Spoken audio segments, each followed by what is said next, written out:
Guys, nandito tayo ngayon sa bahay ng Ate Tati at jajang, may dala tayong kimchi. Tapos, paste to guys, na ginawa natin. And then, tuturuan natin si Ate Tati kung paano gumawa ng kimchi na meron na siyang instant. Kasi nga, para anytime, meron sila nakakain kimchi at matutunan niya kung paano gumawa ng kimchi. Ayan. Ano natin si Ate Tati ng, ano natin, yung inasina na natin na gulay. Kukuha lang siya dito ng portion na kakainin niya lang. Malinis na yung gamay mo, di ba? Yeah. O, bukas mo na to. Tapos, pipigain mo yung tubig. Oo. Dito ako sa kabila lang para maliwanag at the same time. Wow, ang dami! Siyempre. Pero mauubos nyo yan. Ikaw nagpaluto ka sa akin ng asado, hindi mo naman kinain.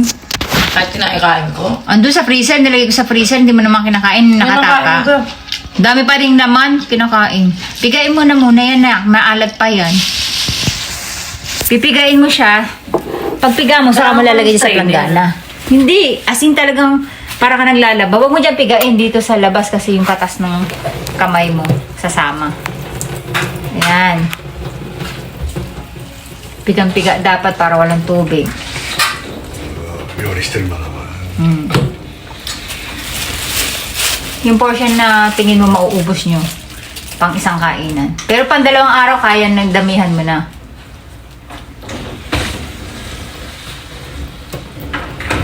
Natatakam na kagad ako. Ano ba yan? Sa band-aid ko sa daliri. Hindi kagad.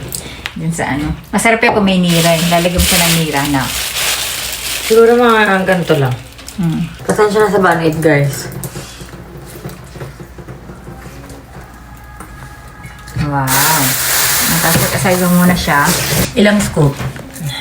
Tansay mo, gano'n ba kadami yan? Ito lang. Siguro mga 1 kalahati. Try mo muna kasi kung mapadami ka, aalat. Amuhin muna natin ang gawa ni Mamang. Oo. Ang tawag. Ang bango! Diba? May patis din to, no? Yes. Tikman mo yung paste niya muna. Try mo natin isang scoop. Isa't kalahati. Tapos tikman natin ang ginawa ni Mamang sauce. Sarap! Mm. Tama lang yung ahang niya. Siyempre. May ginawa ba akong dito sarap? Yung anak ng isa, si Gio.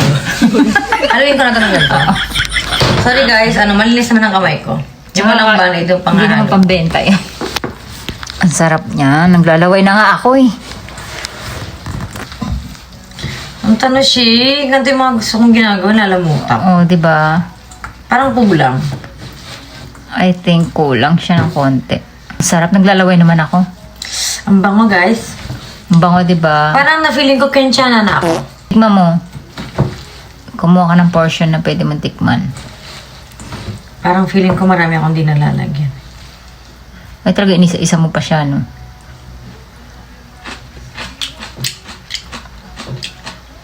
Naglalaway naman ako. Penge! Kala ko pa para sa amin to. Tingnan mo ba kung feeling mo okay na yan. Doon.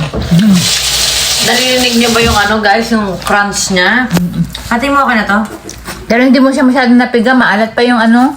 Gusto ko medyo maalat eh. Maalat yung gulay. Hindi niya Yes. napiga.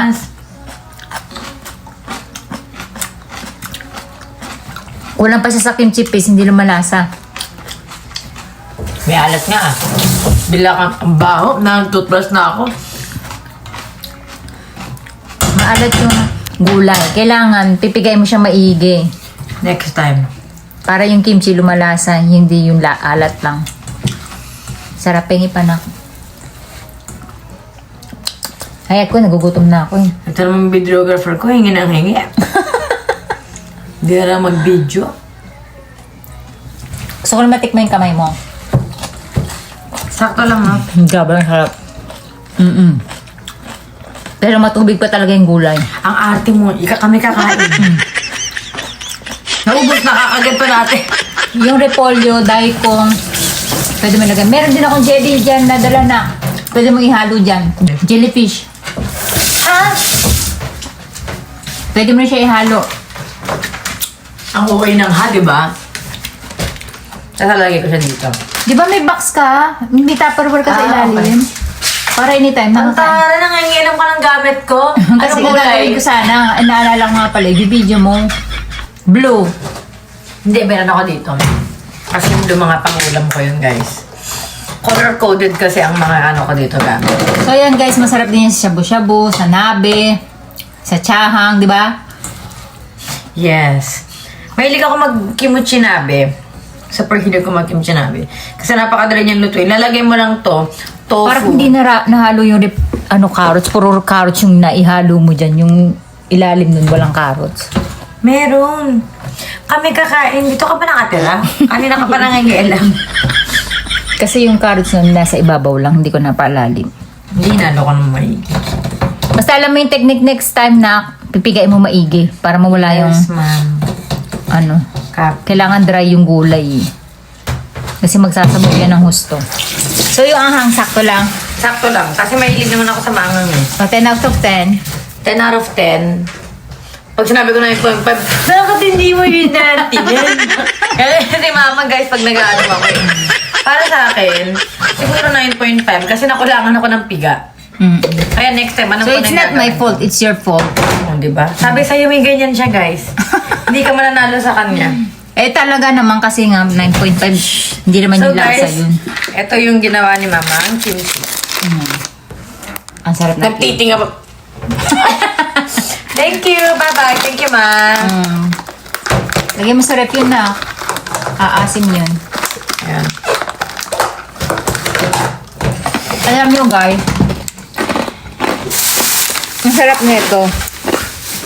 Next time, gagawin natin ito sa bahay kung paano siya ginagawa. Ituturo ko sa inyo. Bye! Ay, kinayos mo yung ref ko? Thanks. Mm.